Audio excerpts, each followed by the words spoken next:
ใส่ใจตัวนี้ให้ละลายปาวิตาภาวลีกตาจะเดินให้ละเหตุละจะได้สำนักท่องเที่ยวจิตใจจะได้อ่อนโยนควรแก่การงานถ้าจิตใจอ่อนโยนแล้วเขาจะเดินธรรมฐานอยู่ใส่ก็ได้สะดวกถ้าจิตใจแข็งก็ได้ก็เป็นเหตุนี้เพราะฉะนั้นก็ควรจะฝึกฝนจิตใจเรื่อยๆทำให้ผ่านเอาทั้งคืนเรื่อยๆผ่านอะไรนุ่มนวลอันนี้ก็เหมือนกันจิตใจเราอ่อนโยนนุ่มนวลพอมีสติมีสติเกิดความสามารถความเอาไว้ทำให้จิตใจเนี่ยสำคัญเมื่อเราปลูกฝังเราเราเนี่ยเราเรื่องว่ามีใจเป็นไงมีใจเป็นหัวหน้าสมัยแรกเลยใจไม่ว่าถ้าใจดีคิดดีก็ดีทำดีถ้าใจไม่ดีแล้วก็คิดไม่ดีก็ทำไม่ดีใช่ไหมฝึกใจมันดีอย่างอื่นก็จะดีไปเลยแต่นั้นสำคัญอยู่ที่จิตที่ใจนั่นเองจะดีจะชั่วก็อยู่ที่จิตอยู่ที่ใจแล้วเราพยายามใส่ใจฝึกฝนกรรมฐานให้เป็นอุปนิสัยเป็นปัจจัยให้มันเกิดความสำนึกสำนานต่อไปและการควรสังเกตสภาพจิตใจไปพร้อมมาขณะนี้จิตใจเราอยู่อารมณ์กรรมฐานที่เป็นปัจจุบันหรือว่าหรือจะอยู่อารมณ์อื่นแล้วแล้วก็คอยความได้สังเกตต่อไปจะได้เสียงได้รู้สึกว่าไปเรื่อยๆจนกว่าจะรู้โอ้ควรสัทธเมฆลวะโอ้ถ่ายกว่าท่านนะจงเป็นสัทธรรมโดยเจริญงอกงามไปในสถานที่เขาก็เตรียมไว้ตัวแล้วเนาะเตรียมพร้อมแล้วเริ่มเปิดงานมื้ออื่นอายุวันโนสุขังพลังมีความสุขความเจริญมีความสุขกายสบายใจหาทุกข์หายโศกหายโรคหายภัย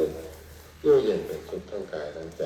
แล้วเราก็ได้ไหว้พระสวดมนต์นั่งสมาธิอุทิศธรรมบทกุศลเป็นที่น้อยแล้วต่อไปเราก็จะได้ฟังธรรมะพักอรุณหรือว่าธรรมะบรรยายละเล็กละน้อย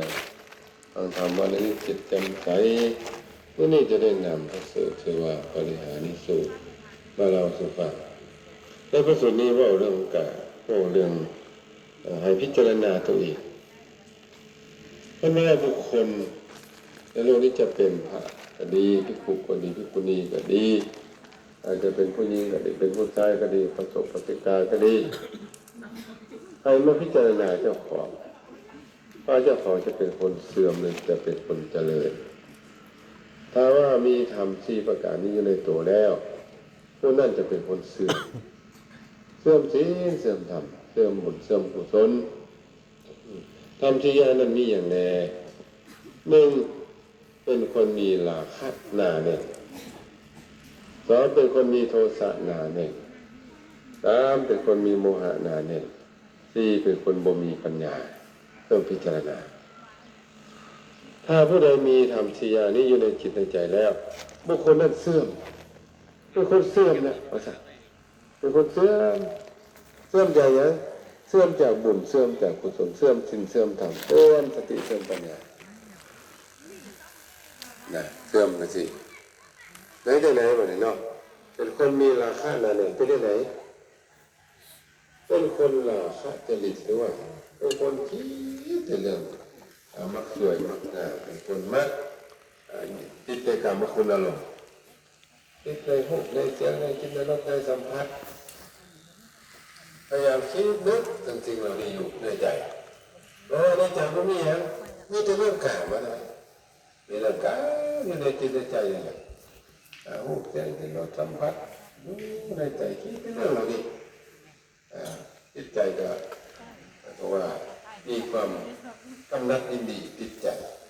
ในกามคุณอารมณ์นี้อยู่เราสามารถจะเอาออกได้ให้ที่กำเริบขึ้นมาเนาะแล้วเมื่อเรากำเริบขึ้นมา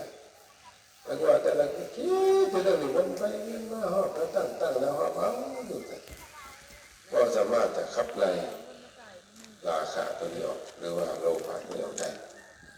ก็เป็นอาชีพจิตใจครับ